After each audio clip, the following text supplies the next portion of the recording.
Hello everyone, welcome back to another video of the tutorial series OmniStudio. In this video, we'll retrieve the values of the fields that we added in our previous class from the account record and see in how many ways we can do it. Uh, in OmniScript, we have two methods to fetch the record details. One is by Dataraptor Extract Action and another is Dataraptor Turbo Action. Difference between both of these is with Dataraptor Turbo Action, you can only retrieve the values from one object at a time. And if there is a requirement where you want to fetch record details from more than one object, you should use Dataraptor Extract Action. In this tutorial, we'll first go through Dataraptor Turbo Action and see how it can be used in OmniScript and see the configuration. For that, we have to drag and drop at the top of the step. The reason for that is we want to fetch the detail at the very starting of this OmniScript. Whenever OmniScript get loads, the first thing that's executed will be the Dataraptor Turbo. So let's name it.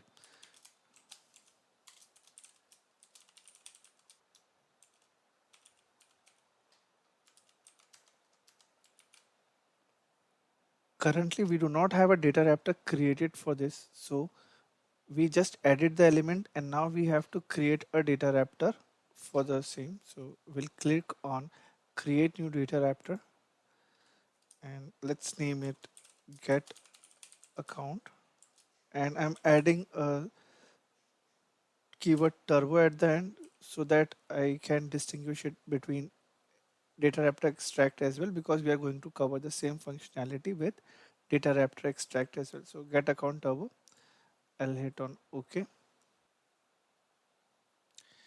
So in the UI you can see we have extract here. On the extract you have to choose the object you want to fetch the details with, and the name, this will be the name of the output node. You have to configure a filter for this. So in this case we are going to pass an ID from our OmniScript and try to fetch the record details for that. So the filter value will be ID for this, and in this field we can configure either a static value or a variable which will be passing the value from OmniScript. For testing, we can use a static value. So in order to fetch record details from this record, we can copy the ID and pass it as a string in here, and let's include the fields which we want to get the details for. So it's name, phone number, fax. So let's include all of these. I have selected all the fields and I'll include them. Now in order to test this, we need to go in preview section, and since we are passing the value as a static text, we can directly hit on execute and we'll see that as an account we got all the details that were matching for the record ID that we passed. Since we do not have to statically pass this, we need to pass this as a variable so that it can be reused in multiple places. So we have to give a variable name. Let's do it as account ID. And now if you go on preview, you see this key value pair that, so basically this is the input parameter that this Dataraptor will be expecting. So our key was account ID and the value was the record ID that we copied from the record page. And if we hit execute again, we'll see the result is still the same. That's because we just updated it to take the value of account ID as a variable rather than a static value. So now if we are going to use this in the OmniScript that we created, we need to pass the account ID as the variable called account ID. Now let's go back to our OmniScript and configure our Dataraptor such that it passes the account ID in the variable. And before even doing that, let's learn a concept of context ID, how it works. So you see in here, there is a context ID keyword. And if you see here, the term context ID is missing right now. There is no key value pair for that. If you paste anything in here and refresh it, you'll see that this context ID is passed in the OmniScript as a context ID, which is equivalent to the record ID, you can say. So what happens is, if this OmniScript is launched from any record page, it takes the record ID as the context ID. So it works dynamically actually. So this will be our source. So let's go back to this, and when we see the configurations of the Dataraptor Turbo Action, it asks for the input parameter, and in here you see data source and a filter value. What this means is, you have to configure what will be the data source. Like I told you, for our case, context ID will be the data source, so we have to pass it as context ID, and filter value will be the name of the variable which we configured in the Dataraptor Turbo Action. So this same thing is going to be pasted in here. So basically what exactly it is, so account ID will hold the value of dynamic context ID, and it will be passed to the Dataraptor Turbo Action. Now if you want to see it in action, let's copy this ID and see how it works in OmniScript. We'll pass the same record ID as our context ID and refresh it. In the action debugger, you can see this DR account turbo. It got executed. And if you see the response, we're getting the response as well. So let's analyze this response. And in here you see we're getting an array of account records. So if they would have multiple records, they would have came in the array. Since we are fetching the record just for a single record ID, that's why we are just getting one one record.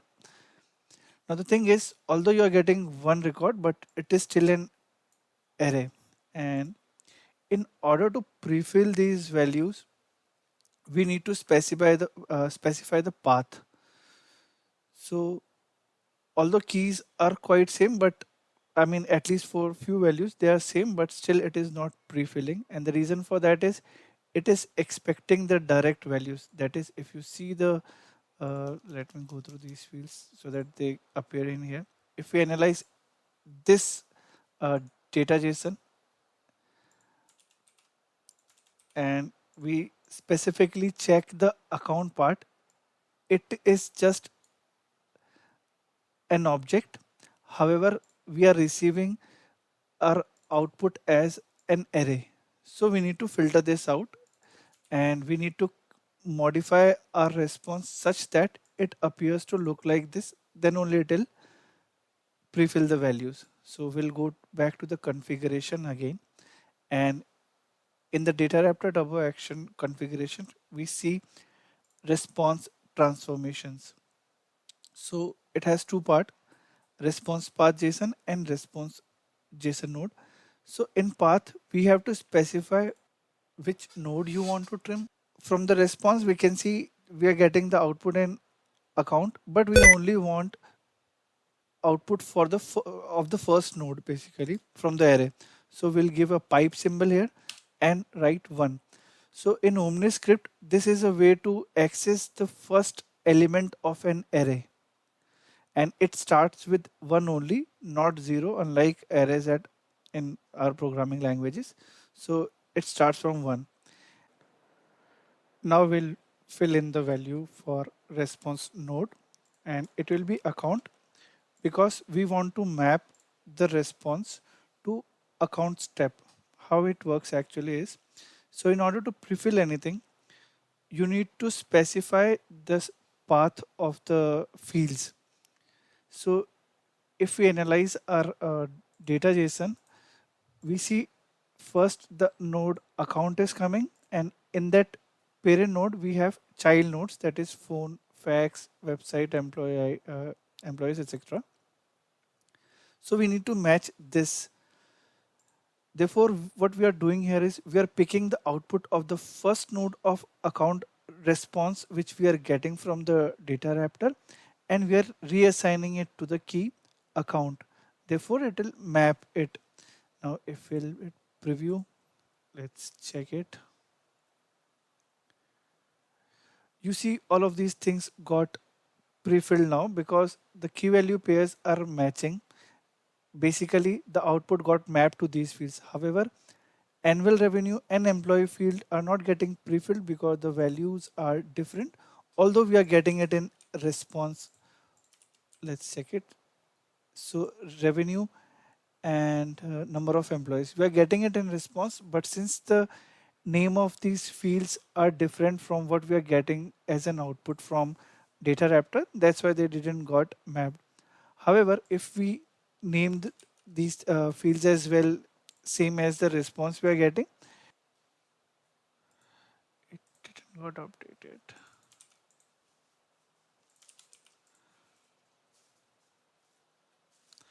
Now we updated all the fields to map or to match same as what we are getting from the Dataraptor. We'll see all of these fields are getting mapped correctly and everything is getting pre-filled. But this might not be the case every time, and you might have a different structure, but you still need to pre-fill these values.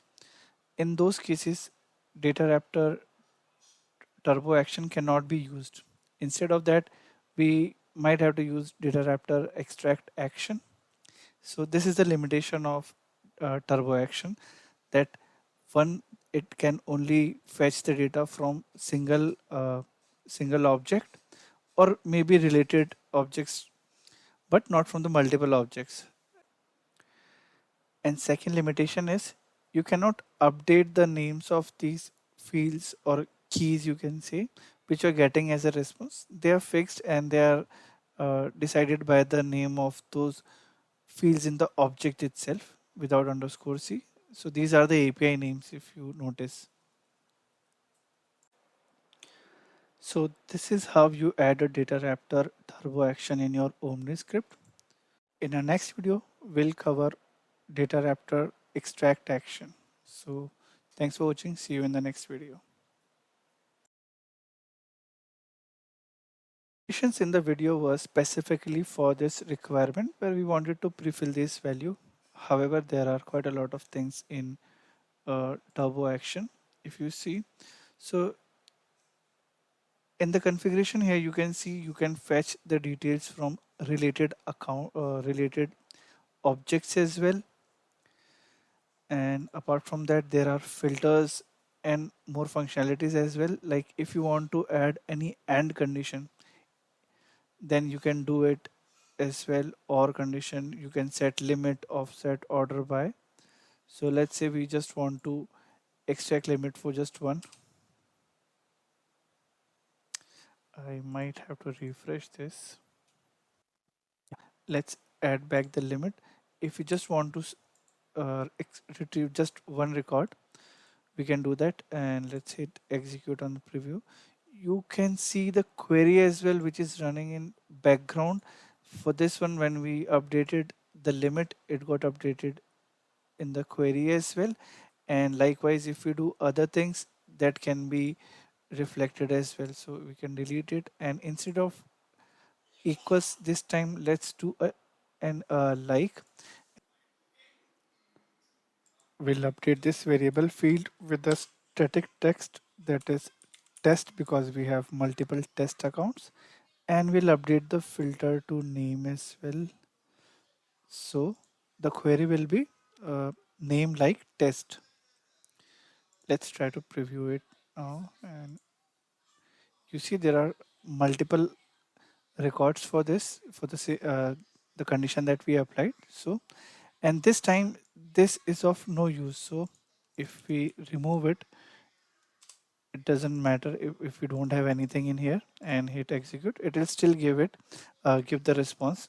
The reason is we have configured it with the static text or static condition, you can say, and you can play around with other settings as well.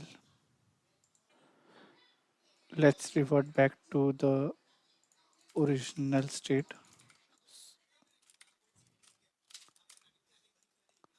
And now we haven't covered the section where we want to create a new data raptor. Although we did it in OmniScript, but we can do it standalone as well. That is, so you have to go in Dataraptors, OmniScript Dataraptors, and you can find it from here as well.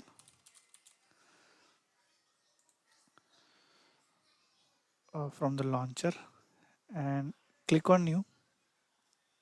So in here you'll have multiple options. Which kind of data raptor do you want to create? So it shows you extract, turbo, load, and transfer.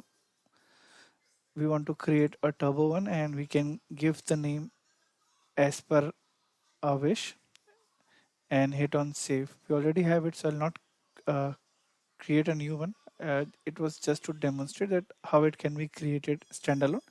And once you save the name of this can be used in the OmniScript like we did. So you already have the name of it. You'll go to its configuration and you can search it from the interface. It will pop up. So you can select it from here.